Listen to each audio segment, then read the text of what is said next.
All right, so you want to apply to a modeling agency and you're trying to figure out how to do that. So that's what today's episode is going to be about. So let's run through that. Who am I? I'm Will McNeil. I've been photographing for 12, 13 years. I've worked at an agency where my job was to manage talent. It was to manage the talent that were on our roster, their calendars, their portfolios, and managing test shoots and basically being their liaison to the agency and trying to help them achieve their goals. And the other thing I did pertaining specifically to this video, right, is that I onboarded talent. I received applications. I sifted through those applications to find the best talent for our agency at that time. And so I'm basically taking all that information that I learned and I'm bringing it to you for your applications. Let's go ahead and assume that you have looked through all the agencies in your town and in your area, and you've compiled the list of all the agencies that you want to apply to. My first piece of advice is that you're going to want to make sure that you are applying to all of these agencies all at once. Why do you want to do that? So that you can have a really informed decision about who you actually want to sign with after you've taken all of your meetings. If you just go ahead and apply one at a time and you take a meeting, you'd probably be in a situation where you apply to one, they accept you, and then you sign with that agency, and maybe that's not the best agency for you, but you didn't take all of your meetings, and at the end of the day, you don't have all the information in front of you. So let's rewind a little bit, right? Let's go to applying. How do you apply? At the end of the day, you only need a handful of things. You need your personal information, obviously your name, your email, your phone number, your birth date, your citizenship or ability to work in America. You're gonna need your measurements, your height, your bust, waist, hips, inseam, shoe size, those types of measurements. And then you're gonna need digitals, good quality digitals. And a little bonus thing is gonna be a portfolio link. If you've tested and you've been in the industry for a little while and you've got professional pictures that you've built into a portfolio, having a link for those could be really helpful. So measurements, each agency is gonna be a little different. Some might be more particular about what they want for your height or for certain measurements. Let's just go ahead and say that it's okay to round up. So say if their requirement is that you be 5'7", but you're 5'6.5", it's okay to round up. Let's be real. A lot of people are rounding, a lot of people are fudging, and they're fudging probably a lot more than that, but they're probably going to measure you in person when you are there. So please be mindful of that, because if you lie too much and then you get called out there, that's not a great look either. I would also say that you want to wait to apply till you are at the measurements for yourself that you are happy with. Let's say that you're coming off of a really rough month with school or with work or something like that, and you haven't been able to work out quite like you normally are, and you're not super happy with where your measurements are at. I would say wait until your measurements are where they want to be and then apply, because you don't want to apply and then them say, well, you know what, this isn't quite what we're looking for. And then you're like, well, this is not normally where I'm at. I'm normally much better than this. They don't want to hear that. Be ready when you apply. Have your numbers ready. Be really happy with who you are and where you're at when you apply so you can put your best foot forward. When it comes to digitals, there's a lot of videos on the internet talking about different types of digitals and how to take digitals. People are saying, as long as we can see you clearly, you can take them on your iPhone or those kinds of stuff. Yeah, sure. You probably could just take them on your iPhone. But if you have multiple people that are applying for representation at an agency and one person's got really great professional digitals and you took yours on an iPhone in your bedroom with kind of weird light, you may not get the nod over the person with professional digitals, considering the fact that the digitals are the main photos that are being uploaded to your application. So what kind of digitals do you need when you apply? Generally, they're only going to ask you for a few photos, but a complete set of digitals is really great to have anyway. So let me tell you about a complete set of digitals and what an agency is going to ask for you in an application. So a complete set is basically two wardrobe styles. It's your fashion digitals and your body digitals. Your fashion digitals for women, usually it's like a fitted tank top or a bodysuit with fitted jeans or pants and black or nude heels or booties. For men, you're gonna wear a blank black, gray, white t-shirt or a v-neck with fitted jeans and like a pair of like nice simple boots or sneakers that aren't like heavily branded or too loud or anything like that. Just very simple. Keep it simple. For your body digitals, for women, it's going to be in a bikini. Keep it simple. A nice, good fitted black bikini. Heels are optional, but make sure that you put on nice lotion so that you're not dry and your hair can be down. No big deal about that. For men, you're going to want to have shorts, no shirt. Shoes are optional. You can go barefoot. You can have sneakers on. Doesn't really matter there. When it comes to makeup and hair for women, you're going to want to make sure that you are keeping it very simple. You want them to see you for who you are. So maybe a little concealer, maybe a little foundation, and some mascara. And that's probably about it that you want to add for makeup. For men, simple. If you need a little concealer for some pimples or something like that, that's about it. Make sure you're freshly groomed and everything is looking the way that you want to look, at the way that you like yourself. And when it comes to hair, if you have wavy or straight hair, curly, whatever, keep it natural.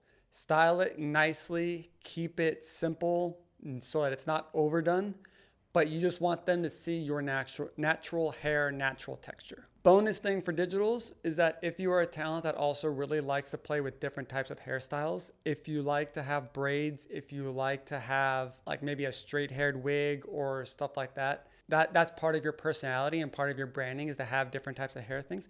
You could add just normal close-up digitals, like a headshot digital, like chest up, for each of your different types of hairstyles. You don't have to redo all of your digitals for your different hairstyles if that's something that you do.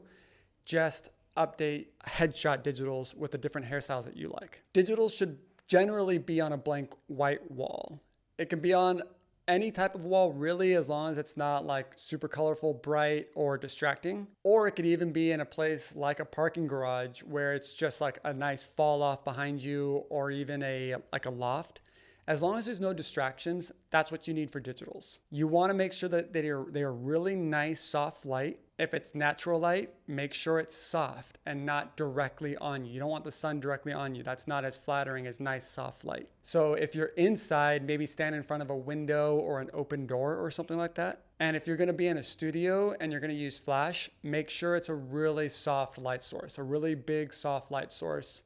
And generally directly behind the camera or slightly off to the side, but nothing that causes too much contrast. We want to be able to see you for you, and that is the point of digitals. We want to be able to see you as if you are standing there in person. So at the end of digitals, no face tuning, no photoshopping, no nothing crazy. We need to see you for you. It's really easy to tell when digitals have been manufactured. So if you want to really step it up, I would hire a photographer to take digitals. I take digitals for talent, for agencies, and I do it all the time. I charge $75 for 2 looks and 16 images. That's it. If some photographers try to charge you $300, $500 for digitals, that's too much. Maybe ask some other models who they've posted their digitals and go to that photographer. Just try and find someone in your local area that has the setup, that has experience doing it, because while they're simple and they're easy to do, not every photographer can do them. A complete set is going to be full body, straight at the camera, side profile, and even back. Then you're going to do half body, straight, 45 and or 90 degrees to the side, and 45 or 90 degrees to the other side. And then you're going to do a headshot. This is going to be real close, chest up, a little bit of room above the head. And you want to make sure that you are looking right at the camera, maybe a neutral expression if you're a little bit more fashion, a nice smile if you are a lifestyle type talent. Okay, so now that you have all of your materials, let's go ahead and start applying to agencies. If you go to their home website, there is likely a link somewhere on there that says something along the lines of become a model or apply to become a model. That is the link for you to be able to apply yourself. So go ahead and click on that and follow the instructions. I'm going to show you some things on the screen here that are from agencies that I've just pulled up websites so you can see exactly what I'm talking about. And it's just simple. It's personal information, it's measurements, it's photos, and then there's often a little notes tab. That tab is for you to write whatever you want in there. What I recommend you don't do is you don't want to like type in your life story about why you want to become a model. They're not trying to read that. They're getting dozens of applications probably a day, hundreds a month. They're not trying to read someone's life story, to be honest. What you can put in there though is that portfolio link. If you've got a link to your portfolio of your images, whether it's on Dropbox, Google Drive, or if you actually have a professional website, put it in there. You could also put your Instagram and or your TikTok in there as well if you have those that are branded out for your modeling. Add those types of links in there that would just be able to give them a quick and easy access to learn a little bit more about you if they wanted to. Another thing you could add in there, depending on the type of modeling that you're trying to get into, is that, say for example, if you are a ex-athlete of a high level, say NCAA, D1, semi-professional, professional, anything like that, you know, I am this good at this skill. I ride horses. I am a semi-professional dirt bike rider. I can do tricks. I can, you know, these are all things that you could add into that little notes tab as well to give them an idea about all the different types of ways that they could submit you as a talent. And then you're going to go ahead and upload your pictures. They're going to ask generally just for something like 2 or 3 or 4 pictures, a full body straightforward, a profile to the side, and a headshot, a close-up headshot. Those are digitals form, not highly retouched professional images. That's why you went and got professional digitals before you applied to these agencies. So that's really all it is. It's super simple. You don't need anybody else to do it for you. You could do it yourself. My main thing is just have all your ducks in a row the first time. And then I would just recommend, please just follow directions. Every agency might have something a little different that they want. Read each website and follow directions for that agency specifically. So how do you set yourself apart? Let's say, for example, that you have an agent's email. Go ahead after you apply, send them a quick email note that says, hey, I applied for representation. I really hope you get a chance to look at it. Thank you so much for, receiving that, and I hope to hear from you soon. Keep it simple. Don't give them a long email to read. That's a really great way for you just to be able to introduce yourself, and you could tell them that you already followed the directions, you applied, and it's great. You don't want to go ahead and send that email in lieu of applying, because then they're just going to say, go apply on the website. That's what everyone has to do. If you have a referral, say one of your friends is represented with the agency that you're applying to, you could also ask them to send an email to their agents and maybe copy you in on that email and just say, hey, everybody, my friend just applied for representation. Their application is in the tank. I hope you take a look at it. I love them. They're great. I hope you guys have a wonderful day. Again, have them keep it simple. They don't need to tell your life story in there either. Having a referral like that is really a nice way to give yourself a leg up after you've applied, because when they receive that email, they can go into the applications, look up your application and compare it right there and look at it and review it. If they send that email before you apply, then they don't have your application to review in that moment, and it's not as effective. So make sure you apply before you get that introduction referral email. So you've applied to all of your agencies. Now what? I think it's important to note that they review every application that comes across. So if they haven't responded to you within a few days or a week or something like that, don't be sending them follow-up emails being like, hey, I applied. I just want to make sure you saw it. Make sure that you're being patient. They're going to look through everything because they're always on the lookout for the next great talent, for someone that can help their agency, for someone that can make them money. So they're going to review every application, no matter what. Trust that. If you get contacted for a meeting, respond right away. Don't wait till you see how many emails you get in and then reply to them all at once. Respond as soon as you get them.